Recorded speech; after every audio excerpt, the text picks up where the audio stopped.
ভূত যে শব্দটিকে ঘিরেই কেন্দ্র করে ছোটবেলার এক একটি মুহূর্ত আতঙ্কে কাটত, যা বড় হবার পর আমরা আনন্দের সাথে বলি অথবা হাসি ঠাট্টার সাথে বলি ভূত বলে কিছু নেই। তবুও মাঝে মাঝে জীবনে কি যেন একটা ঘটে যায়। অনেকে বলে হ্যালোসিনেশন, অনেকে বলে ইটস প্যারানর্মাল। আপনাদের সাথে কি এমন কিছু ঘটেছে? ঘটলে অবশ্যই আমাকে এই ভিডিওর কমেন্টে জানাবেন। হ্যাঁ, আজকে আমার সাথে ঘটে যাওয়া এমন একটি অভিজ্ঞতার কথা আপনাকে বলবো। তবে সত্য বলছি, এটা ভূত না প্যারানর্মাল না হ্যালোসিনেশন আজও আমি বুঝতে পারিনি। তাহলে শুরু করছি। আমার ঘরের দেয়াল ঘড়িটা সবসময় 15 মিনিট ফাস্ট থাকে, কারণ আমার সকালে অ্যালার্ম বাজে। অ্যালার্ম শুনে ঘুম ভাঙে, আর আমি সবসময় 15 মিনিট ফাস্ট থাকতে পছন্দ করি, কারণ আমি টাইম ম্যানেজ করি। এটা আমার একটা পুরনো অভ্যাস। ভালো না মন্দ এটা আমি জানি না, তবে এটা আমার করতে ভালো লাগে। যাই হোক, গল্পে আসা যাক। আমাদের বাড়িটা হচ্ছে চতুর্ভুজ একটা বাড়ি। উঠানটা যতটুকু, মানে গোটো জায়গাটা যদি 4 ভাগে ভাগ করি, একটা ভাগে হচ্ছে 4টা ঘর সিরিয়ালে, এভাবে সিরিয়ালে। তার পরের অংশগুলো সম্পূর্ণটাই উঠোন। উঠোনটা অনেক বড়, পেছনেও বাড়ি আছে, ডান পাশেও বাড়ি আছে, বাম পাশেও বাড়ি আছে, সামনে হচ্ছে মেন রোড। যাই হোক, মেন রোড হলেও আমাদের ব্রাকেট দেওয়া আছে, যে কারণে ব্রাকেটটার কারণে মেন রোডটা দেখা যায় না। যেখানে বসছি ভয় লাগতেছে, শালার কখন ভূত চলে আসে অথবা কোনো শিয়াল টিয়াল চলে আসে। আচ্ছা, যাই হোক, তো যখন রাত্রে আমার ঘুম ভাঙলো, দেখলাম আমার ওয়াইফ পাশে শুয়ে আছে, আমার মেয়ে শুয়ে আছে। ঘড়ির দিকে তাকাতেই দেখলাম 3টা বাজে। হুম, 3টা। একটা কাঁটা 12-র দিকে, আরেকটা কাঁটা হচ্ছে 3-এর দিকে। যাই হোক,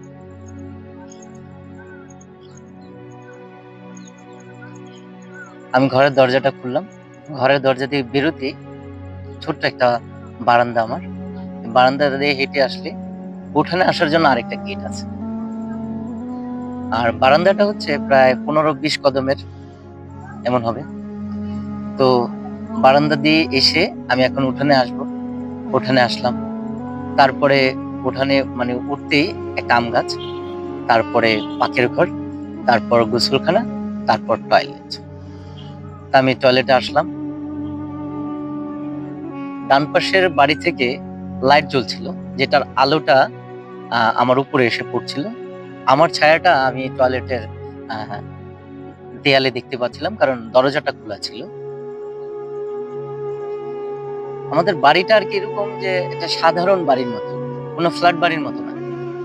হ্যাঁ, চারপাশে দেয়াল আর উপরে টিনের চাল আর কি। হ্যাঁ, হ্যাঁ। যাই হোক, তো কিছুক্ষণ পর যখন আমার প্রসাব ক্লিয়ার হয়ে গেল, আমি পানি খরচ করলাম, পেনে পানি ঢাললাম। তারপর আমি খেয়াল করলাম যে পাশের বাড়ি থেকে ওই এনার্জি লাইটটা মানে car car car car car car car car করতেছে, মানে সম্ভবত বন্ধ হয়ে যাবে এরকম লাগছে। তা এরকম করতে দেখলাম। পরে ভালো করে কলের ট্যাপ বন্ধ করলাম, করে আমি বেরোলাম। বেরোবার পর আমি টয়লেটের যে গেট আছে, এই গেটটা হচ্ছে লোহার গেট, এই গেটটাকে টেনে আটকে দিলাম। তারপর আমি হেঁটে যখন গোসলখানার সামনে আসলাম, গোসলখানার টয়লেটটা পাশাপাশি, যে কারণে আমার কানে শব্দ আসলো অনেক ফুটছে, মানে একদম স্পিডে কে যেন কলটাকে ছেড়ে দিছে, মানে এরকম শব্দ হচ্ছে। তো আমি ভাবলাম হয়তো আমি ভুল করে ট্যাপটা বন্ধ করিনি। যাই হোক, আবার আসলাম, এসে দরজা খুললাম। খোলার পরে আমি ট্যাপটাকে বন্ধ করলাম, পরে আবার ব্যাক করলাম সেম জায়গায়। যখন আসলাম, আসার পরে আবার সেম একটা আওয়াজ। হ্যাঁ, আমি বুঝতে পারলাম যে কলটা বোধহয় বন্ধ হয়নি বা সম্ভবত পেঁচ কেটে গেছে হয়তো, এরকম একটা ধারণা করলাম। আবার আসলাম, এসে কলের ট্যাপ বন্ধ করলাম, না দেখলাম প্যাচ তো ঠিক আছে, প্যাচ তো কাটেনি। তো দরজাটা সম্পূর্ণ মেলে দিছি, একটু একটু মেলা ছিল, পুরোটাই মেলে দিছি আর কি। তারপরে আবার বেরোলাম, বেরিয়ে তারপর আমি হাঁটা ধরলাম। যেই আমি গোসলখানা পর্যন্ত আসলাম, হট করে মনে হয় পাশের বাড়ির লাইটটা চলে গেল, চতুর্পাশ অন্ধকার। তো আমার একটা পুরোনো অভ্যাসটা এরকম যে কারেন্ট থাক বা না থাক, হাতে একটা লাইট নিয়ে আসি। কারণ রাতের বেলা হঠাৎ করে কারেন্ট চলেও যেতে পারে, বা আমি কোথায় পাড়া দিলাম, কোথাও ময়লা ছিল কিনা, এরকম ধারণা থেকেই একটা লাইট সবসময় সাথে আনি। যে কারণে হাতের টর্চটা জ্বালালাম, জ্বালানোর পরে আবার টয়লেটে গেলাম। যে কারণে মানে আমার কাছে মনে হচ্ছিল যে না, আবার কে যেন কলটা ছেড়ে দিছে। তো এখন টয়লেটের সামনে যেতে আমার ভয় করছে, বুকটা ধরপড় ধরপড় করছে। তো মনে মনে পড়ছিলাম লা ইলাহা ইল্লা আনতা সুবহানাকা ইন্নী কুনতু মিনাজ জালিমিন, এরকম বলতে বলতে আর কি ওই সাধারণ মানুষের যা হয় আর কি, ভয় ভীতি কাজ করলে যখন যা করে আর কি, ঠিক এরকমই আমি যাচ্ছিলাম পড়তে পড়তে। তো গিয়ে দেখলাম হ্যাঁ, কলটা ওরকম চলছে। তো কলটা ট্যাপ ভালো করে বন্ধ করলাম, বন্ধ করে একটু দাঁড়ালাম। হুম, দেখি এবার কলটা কেউ ছাড়ে কিনা বা কে ছাড়ে, এই জিনিসটা লক্ষ্য করার জন্য একটু দাঁড়ালাম। পরে দেখলাম আমাদের যে গেটটা, টয়লেটের যে গেটটা, ওটা তো লোহার, ওটা শব্দটা এরকম হচ্ছিল,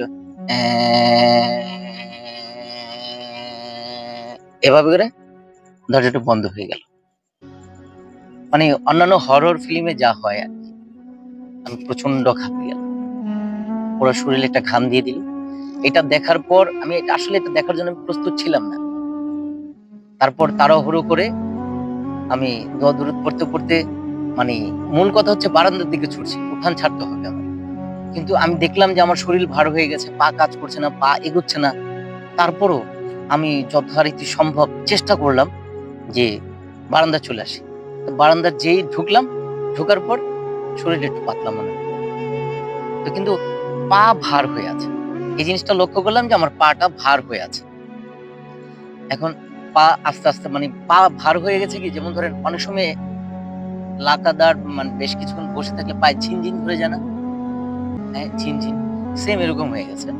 এখন আমি পা টিপে টিপে হাঁটছি, হাঁটার কারণে আমি লক্ষ্য করছি যেমন আমার পেছনে যেমন ধরেন যে কোনো ওষুধের কাচের বোতল থাকে না, শিশি যেটাকে বলে, এটা গড়াচ্ছে, এটা গড়ালে যেভাবে শব্দ হয়, সেম এরকম শব্দ হচ্ছে। কিন্তু যেই আমি লাইট মারছি পিছন ঘুরে, কিছু নেই। আবার যে সামনে তাকিয়ে আবার হাঁটা শুরু করছি, আবার সেম শব্দ হচ্ছে। এরকম করার পরে ভাবলাম না, দুবার তাকিয়েছি আর তাকানো যাবে না।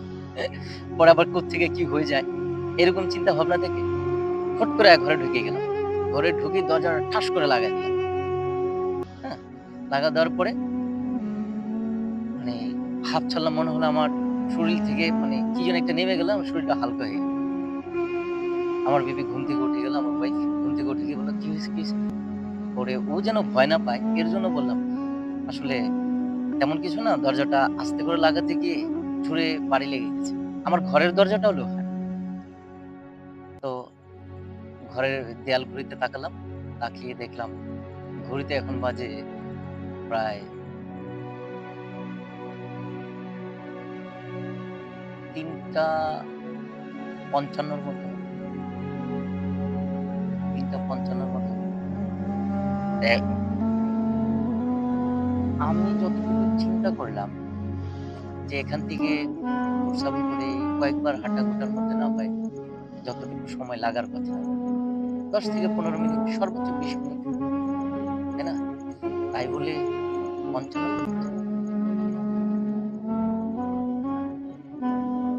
সেটা আসলে কেমন রাত ছিল আমি বলে বোঝাতে পারবো না আপনাদের।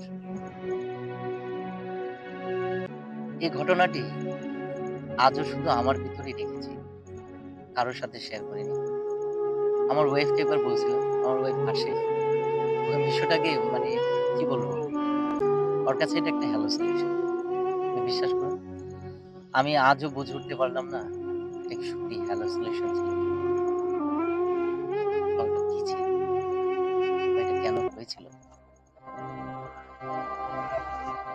যাই হোক, আমার জীবনের একটা তিক্ত অভিজ্ঞতা আপনাদের সাথে শেয়ার করলাম। যদি এখানে কোনো ভুল ত্রুটি হয়ে থাকে ক্ষমা সুন্দর দৃষ্টিতে দেখবেন। আর আমার এই ঘটে যাওয়া ঘটনাটা আপনাদের কারো সাথে ঘটেছে কিনা? অথবা এই ঘটনাটি আপনাদের কেমন লাগলো? অবশ্যই জানাবেন আমাকে। কারণ আমার সমস্ত প্রচেষ্টাই আপনার এবং আপনাদের ভালো লাগা। আর আপনাদের ভালো লাগাই মানে আমার সার্থকতা।